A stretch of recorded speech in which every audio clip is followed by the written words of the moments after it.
Bonjour YouTube, ici Largo pour une petite vidéo sur la dernière extension pour War Chest, Champ d'honneur en français. Ça s'appelle Felony. Si ça vous intéresse, je vous donne rendez-vous juste après le générique.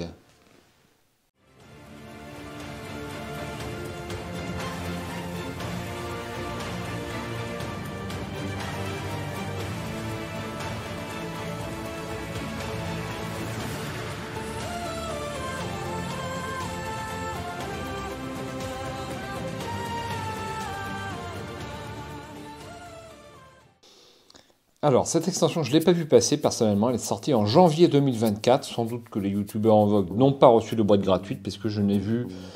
Enfin, disons que YouTube ne m'a pas proposé de vidéo sur cette extension Felony, alors que je m'intéresse depuis très longtemps à Champ d'honneur et que j'y joue toujours de temps en temps. Donc je suppose qu'il n'y a pas eu tellement de vidéos. Bref, je vous rappelle que cette extension était en playtest sur War Chest Online, que vous pouvez jouer depuis pas mal de mois.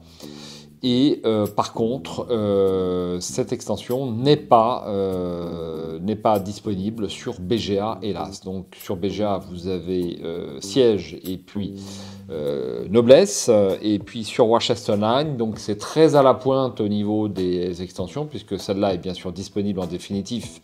Et vous avez même une nouvelle extension que je n'ai pas essayé, je ne vais pas pouvoir vous en parler, c'est en playtest, mais vous pouvez aller voir si ça vous intéresse. Par contre, je dirais que War Chest Online, j'ai beaucoup de mal, puisque malheureusement, vous ne pouvez pas avoir de match automatique avec un adversaire à votre niveau. Vous ne pouvez que créer une table et attendre qu'un joueur vienne. Alors, si c'est un joueur très très fort et que vous n'avez pas envie de jouer des joueurs très très forts, ben vous ne pouvez rien y faire. Donc ça, c'est un gros problème. C'était déjà le cas il y a 3 ans quand j'en parlais, et c'est toujours le cas. Donc je trouve ça un petit peu dommage, et moi je rêve que cette extension soit adaptée sur BGA, parce que BGA, c'est le top, c'est très agréable à jouer.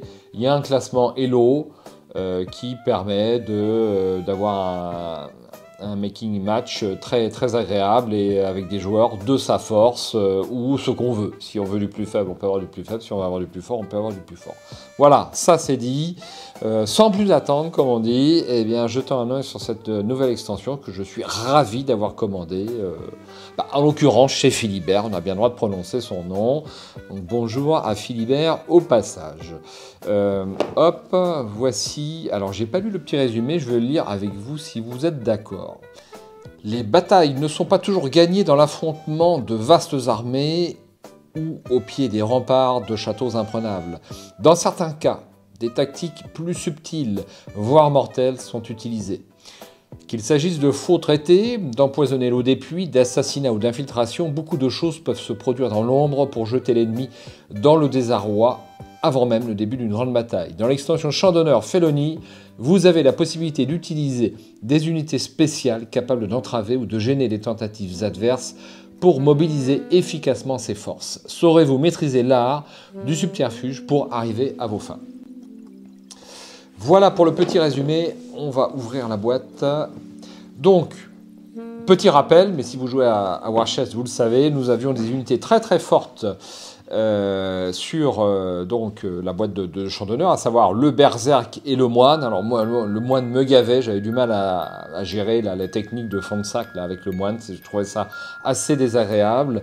Et ces unités, je crois, enfin pas que je crois, j'en suis sûr, sont normalement prévues pour contrebalancer le pouvoir du berserk ainsi que du moine, surtout du moine d'ailleurs. Donc qu'est-ce que nous avons dans cette boîte? 4 cartes unités, 18 pièces unités, 2 marqueurs poison et 2 marqueurs leurre, le leurre et le poison étant 2 nouvelles mécaniques. Donc voici nos fantastiques jetons, comme d'habitude la super qualité. Alors je les ai même pas ouverts, est-ce que j'essaye de vous les montrer tous? Alors voici, j'ai déballé donc l'ensemble de la boîte, donc un certain nombre de marqueurs et puis 4 cartes. Donc on va les passer en revue, on va commencer par celle que je connais le mieux. Donc j'ai un petit peu pratiqué cette extension sur War Chest Online, mais pas tant que ça, pas assez, je dois le dire, parce que je n'aime pas trop jouer sur War Chest Online malheureusement. Alors, tactique se déplace puis empoisonne une unité adjacente. Pouvoir, lorsque l'assassin attaque une unité empoisonnée, vous pouvez retirer du jeu une pièce de l'unité attaquée depuis la réserve. Vous pouvez, vous n'êtes pas obligé de le faire. Alors, avant de continuer, ça fait quoi la mécanique d'empoisonner? Lorsque la tactique d'une unité indique d'empoisonner, prenez le marqueur de poison de cette unité et placez-le sur l'unité ennemie. Si le marqueur poison de l'unité se trouve déjà sur l'unité ennemie, déplacez le marqueur poison sur la nouvelle unité. L'unité précédente n'est plus empoisonnée. Tant qu'une unité est empoisonnée, vous ne pouvez pas défausser ses pièces visibles pour effectuer des manœuvres, déplacement, attaque, contrôle ou tactique, ou jouer ses pièces visibles sur le plateau pour la renforcer. Vous pouvez accorder à une unité empoisonnée une manœuvre ou une action de renfort par l'intermédiaire d'autres unités, par exemple l'attaque accordée par la tactique du maréchal, ou par les décrets de l'extension champ d'honneur noblesse, par exemple l'action de déplacement accordée par la marche ou l'action de déploiement accordée par le redéploiement. Les capacités et restrictions des unités empoisonnées continuent de s'appliquer normalement. Par exemple, un chevalier empoisonné ne peut pas être attaqué par des unités qui ne sont pas renforcées. Un mercenaire empoisonné peut manœuvrer lorsqu'il est recruté. Un soldat empoisonné peut se déplacer s'il bénéficie d'une attaque du capitaine, etc. Tant qu'une unité est empoisonnée, ça c'est très important, vous pouvez défausser une pièce de cette unité visible depuis votre main pour contrer le poison. Retirez alors le marqueur poison de l'unité et replacez-le sur la carte de l'unité ennemie qui l'a empoisonné. Contrer le poison ne compte pas comme une manœuvre, il ne déclenche donc pas d'effets tels que la capacité du berserker par exemple. Lorsqu'une unité empoisonnée est détruite, replacez le marqueur poison sur la carte de l'unité ennemie qui l'a empoisonné. Donc voici pour le poison, vous l'avez compris, le poison, donc voici l'empoisonneur, enfin l'assassin, c'est ça, c'est l'assassin, le voici, et bien vous permet d'empoisonner avec ce marqueur une unité. Donc cette unité, si vous voulez qu'elle se déplace ou qu'elle attaque ou qu'elle fasse d'autres manœuvres à nouveau, vous allez être obligé de défausser une pièce visible de votre jeu pour pouvoir à nouveau la jouer au coup suivant. Donc c'est super puissant, il faut bien le dire. Hein. Ensuite, on va continuer après l'assassin que voici. Je pense que c'est clair pour tout le monde. C'est pas ce jeton-là, c'est celui-ci. Je vous dis des bêtises. J'ai pas joué encore avec cette extension. Dans ce sens-là, l'unité est empoisonnée. Voilà, et donc on le met comme ça sur la carte quand on joue la partie. Continuons si vous voulez bien. Le saboteur, voilà, donc c'est ceci. Tactique, empoisonner une unité éloignée d'1 à 2 cases. Si l'unité est située à 2 cases, la case intermédiaire pourrait être occupée par une unité. Alors ça vous rappelle quoi ça? Ça vous rappelle l'archer, bien sûr. Donc lui ne peut pas empoisonner après s'être déplacé, par contre il peut empoisonner à 2 cases. Lorsque vous recrutez un saboteur, vous pouvez utiliser la tactique du saboteur. Alors ça c'est super puissant puisque vous faites 2 actions d'un coup. Je ne l'ai pas beaucoup utilisé celui-ci. Et 5 pièces. Et si vous êtes en position d'empoisonner une unité à 2 cases, en même temps vous recrutez, c'est super, ça va d'autant plus vite. Donc ça, même chose que... Je vais poser ici pour que ce soit plus clair. Ensuite, alors la nouvelle unité c'est l'infiltré. Donc que je pose les pions correctement, on y verra plus clair. Hop. Donc c'est pareil, il y en a 5.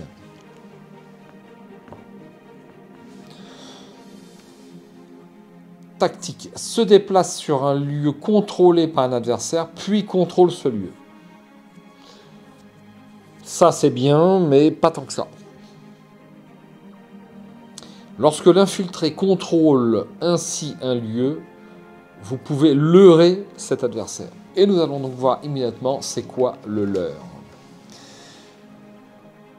Deux des nouvelles unités, l'harceleur et l'infiltré, ont des capacités qui vous permettent de leurrer votre adversaire en plaçant un jeton leurre dans sa défausse.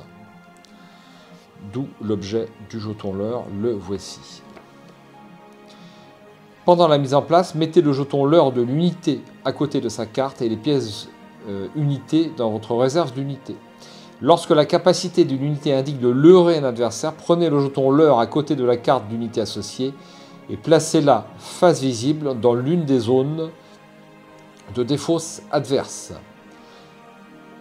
Si le jeton leurre se trouve déjà dans le sac, la main ou la défausse de l'adversaire, il ne se passe rien. De plus, vous ne pouvez pas recruter de jetons leurre supplémentaires, on n'en a qu'un seul. Un adversaire peut retirer un jeton leurre en effectuant une action en plaçant un jeton face visible depuis sa main. Replacez alors le jeton leurre à côté de la carte unité associée. Le jeton leurre peut également être utilisé pour effectuer l'une des actions possibles en défaussant une pièce face cachée. Prendre l'initiative, recruter ou passer. Un jeton leurre ne peut pas être utilisé pour effectuer une action de placement, par exemple renforcer ou déployer, une manœuvre, une action pour contrer le poison, voir ci-dessus, ou une action proclamée, voir champ d'honneur noblesse. Voilà, et c'est tout pour l'action leurre. Donc voici le jeton leurre de l'infiltré, et le jeton leurre pour la dernière unité que nous allons voir tout de suite, c'est le harceleur. Tactique, se déplace d'une à deux cases pour terminer son mouvement adjacent à une unité adverse. Lorsque l'harceleur est attaqué, vous pouvez leurrer cet adversaire. Si vous le faites, l'attaque ne retire pas de pièces. Je ne me suis jamais servi du harceleur jusqu'à présent. Je n'ai pas fait beaucoup de parties, je suis désolé, je pourrais vous en parler un peu plus. Pourvu que ça soit adapté sur BGA, ça serait fantastique. Voilà. Donc une unité super puissante et la totalité de ces 4 unités vont pouvoir neutraliser le moine, même s'il a son sac réduit. Donc ça, c'est super. Et puis pour certaines d'entre elles, vont pouvoir neutraliser le berserk aussi. Donc cette extension est disponible à un prix d'environ 25 €. Écoutez, moi je trouve pas ça cher. Voilà, c'est très raisonnable par rapport à la qualité des jetons, par rapport à la playtesting très important qu'il a fallu faire pour sortir cette extension, parce que c'est un jeu comme le jeu d'échecs. Vous ne pouvez pas vous permettre de faire n'importe quoi, encore moins que sur un autre jeu. Et franchement, c'est super. Donc je suis impatient d'utiliser ces unités sur un jeu physique. Donc j'ai l'occasion de jouer de temps en temps avec Jérôme. Et je vais lui proposer une partie très rapidement. Donc je ne sais pas si je vais mettre une note sur cette extension. De toute façon, une extension de Champ d'honneur, c'est 5 sur 5, c'est obligatoire. C'est l'un des meilleurs jeux de mon point de vue de ces dernières années. Dans l'hypothèse où vous êtes fan de jeux comme les échecs, le jeu de Go ou même Donjon Twister, pour ceux qui s'en souviennent. Voilà, je vous dis à bientôt sur la chaîne Arkham Adventure TV. Si vous le souhaitez,